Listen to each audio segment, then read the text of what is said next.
তারেক রহমানের প্রত্যাবর্তন নিয়ে বাংলাদেশ ও বাংলাদেশের সাধারণ মানুষ এবং দেশের বাইরে নানা আলোচনা সমালোচনা ছিল।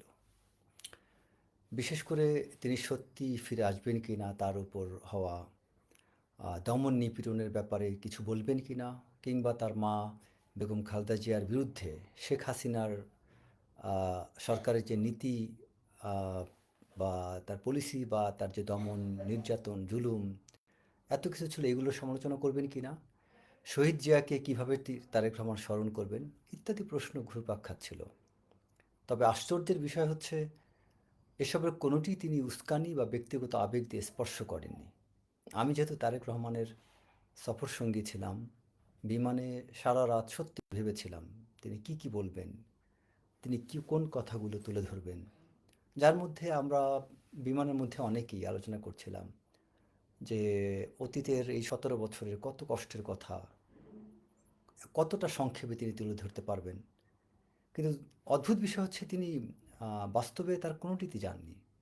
শেখ হাসিনা যেখানে রাজনৈতিক বক্তব্যে প্রায়ই নিজের পরিবার, পিতার মৃত্যু ও স্বজন হারার বেদনার কথা এমন বারবারভাবে তুলে ধরতেন, যা কখনো কখনো সাধারণ মানুষ থেকে শুরু করে তার নিজ দলের নেতাকর্মীদেরও বিব্রত করত, সেখানে তারেক রহমান 17 বছর পর দেশে ফিরে কোটি মানুষের সামনে কথা বলার সুযোগ পেয়েও সে পথে তিনি হাঁটেননি। তিনি বরং শুধু আল্লাহর প্রতি কৃতজ্ঞতা জানিয়েছেন, নবীর আদর্শে ন্যায়ভিত্তিক সমাজ গড়ার কথা বলেছেন, বা ন্যায় বিচার প্রতিষ্ঠা করার কথা বলেছেন, এবং দেশ গঠনে নিজস্ব পরিকল্পনা আছে বলে তিনি তা ব্যক্ত করেছেন। নিজের উপর হওয়া জুলুমের কথা, নির্যাতনের কথা, অত্যাচারের কথা তিনি একবারের জন্য স্মরণ করেননি। তিনি তার আপন ভাই কোকোর মৃত্যুর কথা স্মরণ করেননি, যেখানে শেখ হাসিনা কথায় কথায় স্বজন হারানোর কথা বলতেন। তিনি স্মরণ করেছেন শহীদ শরীফ ওসমান হাদিকে। নিজের ভাইয়ের কথা মনে না করে ওসমান হাদির কথা স্মরণ করে তিনি অনেক কথা বলেছেন। ওসমান হাদির আত্মত্যাগের কথা তিনি স্মরণ করতে ভুলেননি। এমন সংযত মহানুভব প্রত্যাবর্তন সত্যি ইতিহাসে বিরল। তার 17 বছরের ধৈর্যের পরিণাম এভাবেই প্রকাশ পেয়েছে, যা মানুষ সানন্দে গর্বের সাথে আনন্দচিত্তে এবং শ্রদ্ধা ভরে গ্রহণ করেছে। সারা বাংলাদেশের মানুষ তার এই 5 মিনিটের সংক্ষিপ্ত বক্তব্যকে সত্যি স্বাগত জানিয়েছে। তারেক রহমান তার অনুষ্ঠানে তিনি অন্য কাউকে কথা বলতে দেননি, কারণ হয়তো সেই কথা অনেকে কথা বলে অনেক চাটুকারি তার সুযোগ পেত। অনেক এখানে যারা সারা রাত দীর্ঘ কয়েকদিন ধরে অপেক্ষমান ছিল সেই মানুষগুলো হয়তো অসুস্থ বোধ করতো, তাদের ধৈর্যের হয়তো বা বাঁধ ভেঙে যেত, হয়তো বা তাদের কষ্টের কথা স্মরণ করে তিনি তা করেননি। তিনি তার বক্তব্য মাত্র 5 মিনিট দিয়েছেন বা তারও কম, এবং তার বক্তব্যে আপনি খুব খেয়াল করে দেখবেন, দোষ ধরার চেষ্টা করলে ধরতে পারবেন না কতটা পরিণত হয়েছেন তারেক রহমান। আমরা 17 বছর আগের সেই তারেক রহমান এবং আজকের তারেক রহমানের মধ্যে অনেক পার্থক্য পাই। আবার এটাও বলবো, 17 বছর আগে যে তিনি যোগ্য বা তিনি আহ, দক্ষ বা তিনি আহ, ভালো ছিলেন না তা নয়, তিনি তখনও যথেষ্ট যোগ্য ছিলেন, ভালো ছিলেন। কিন্তু দুঃখের বিষয়, প্রথম আলো, ডেইলি স্টার মতো পত্রিকা তাকে নিয়ে আজে বাজে মিথ্যা বিভ্রান্ত এ কারণেই ছড়িয়েছিল, কারণ তারেক রহমানের মধ্যে সম্ভাবনা ছিল। তার সেই সম্ভাবনাটাই তার জন্য কাল হয়ে দাঁড়িয়েছিল, যে কারণেই তার প্রতিপক্ষ তাকে লেভেলিং করেছে পরিকল্পিতভাবে। আজকে আপনারা খেয়াল করে দেখেন, এই তারেক রহমান যেভাবে আপনাদের সামনে দাঁড়িয়েছেন, অতীতে কি কখনো এভাবে দাঁড়িয়েছিলেন? তাহলে আমরা কিসের ভিত্তিতে তাকে জাজ করেছিলাম? তার সাথে না মিশে, তাকে না দেখে, তার সাথে না চলে অনেকেই কিন্তু অনুমান করে অনেক কথা আমরা বলেছি। আমি নিজেও এতটা বিশ্বাস করিনি। সেই তারেক রহমান আজকে কতটা পরিণত, এবং সত্যিকার অর্থেই বাংলাদেশবাসী তাকে সুযোগ দিলে আমি বিশ্বাস করি অনেক ভালো কিছু তিনি করতে পারবেন। এবং একই সাথে বাংলাদেশ সেনাবাহিনীকে আমি ধন্যবাদ জানাবো, কারণ এত তীব্র চাপ ও জটিলতার মধ্যেও তারা যে নিশ্ছিদ্র ও মজবুত নিরাপত্তা ব্যবস্থা নিশ্চিত করতে পেরেছে, তা সত্যি প্রশংসার দাবিদার।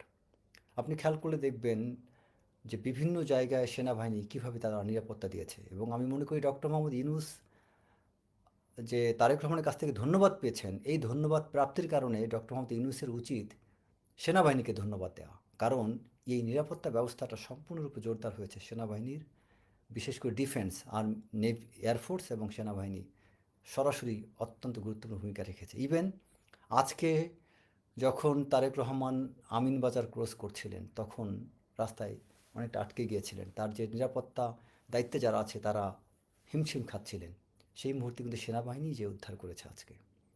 সো এই সেনাবাহিনীকে নিয়ে অনেক কথা বলেছেন তারেক রহমান, কে নিয়ে সেনাবাহিনীকে যদি অনেক কথা বলেছেন, বাট আপনারা কালকের ভিডিওগুলো দেখবেন, মাঠে সেনাবাহিনী বিজিবির যারাই দায়িত্বরত ছিলেন বা পুলিশের, প্রত্যেকে দেখবেন মনে হয়েছিল যে তারা নিজে দায়িত্ব নিয়েছে। তারেক রহমানের প্রতি কত ভালোবাসা সে সেনা সদস্যরা দেখিয়েছে গতকালকে, একটু খেয়াল করে দেখবেন। তার মানে সেনাবাহিনীতে তারেক রহমান সম্পর্কে যথেষ্ট ভালোবাসা শ্রদ্ধা আছে। জিয়াউর রহমানের সন্তান হিসাবে তিনি সত্যি অনেক শ্রদ্ধা ভালোবাসা পাচ্ছেন। সো এই মিথ্যা গল্প, বানোয়াট গল্প, সেই ন্যারেটিভ আর চলবে না। বাংলাদেশের মানুষ সেই লেবেলিং করা ন্যারেটিভ আর গ্রহণ করবে না। এবং আমি আশা করি তারেক রহমানও সঠিক, সৎ, যোগ্য মানুষের কাছ থেকে বুদ্ধি পরামর্শ নেবেন, চাটুকারদের কাছ থেকে নয়। এবং তার নিরাপত্তার দায়িত্বে যারা আছেন তাদেরকে আমি বলবো আরও বেশি সুন্দর পরিকল্পনার মাধ্যমে আরও বেশি সুসংগঠিতভাবে এবং আরও বেশি ম্যাচিউরলি আমার মনে হয় নিরাপত্তা ব্যবস্থা নিতে হবে। কারণ আমরা কাজ করতে করতে শিখবো। আমরা গতকাল এবং আজকে দেখলাম নিরাপত্তা ব্যবস্থায় অনেকগুলো গ্যাপ আছে। এই গ্যাপগুলো আমি আশা করি তারা যদি একটু ভিডিওগুলো দেখেন, তারা নিজেরাই বুঝতে পারবেন কোথায় কোথায় ইমপ্রুভ করার সুযোগ আছে। এবং আমি নিরাপত্তা বাহিনীকে এটা অনুরোধ করব, যদি নিরাপত্তার নামে কোনো হয়রানি না হয়। মনে রাখতে হবে 17 বছর পরে তারেক রহমান দেশে আসছেন। নেতাকর্মীরা তার কাছে যেতে চাইবে, তার পাশে দাঁড়িয়ে বক্তব্য দিতে চাইবে, তার পাশে দাঁড়িয়ে তার প্রশংসা করতে চাইবে। এটা তাদের অধিকার, এটা তাদের হক। এবং এই দাবিটাকে, এই সুযোগটাকে তার নিরাপত্তা ব্যবস্থা নিশ্চিত করে কিছুটা হলেও দিতে হবে। সরাসরি একজন নেতা পাশে দাঁড়ালে সেখানে ঝুঁকি না, ঝুঁকি হচ্ছে যেখানে তারেক রহমান থাকবেন তার আশেপাশে চোখ রাখা। এবং ওই জায়গা সম্পর্কে এসএসএফ যেভাবে একজন প্রধানমন্ত্রীকে নিরাপত্তা দিয়ে থাকে, সেক্ষেত্রে কিন্তু এসএসএফ কিন্তু সব কিছু ফিজিক্যালি করে না, তাদের চোখ, কান, দৃষ্টি সব কিছু সরব থাকে। আমাদের আশেপাশে অনেক কিছু খেয়াল রাখতে হবে। পাশে একজন নেতাকে ধাক্কা দিয়ে সরিয়ে দিলে নিরাপদ হয় না, নিরাপত্তা অন্য জিনিস। সো নিরাপত্তা ব্যবস্থার ক্ষেত্রে আমি মনে করি সবার, এবং অনন্য যারা কর্মকর্তারা পূর্বে নিরাপত্তা বিশেষ করে স্পেশাল সিকিউরিটিতে কাজ করেছেন, তাদের বুদ্ধি পরামর্শ নেওয়া উচিত।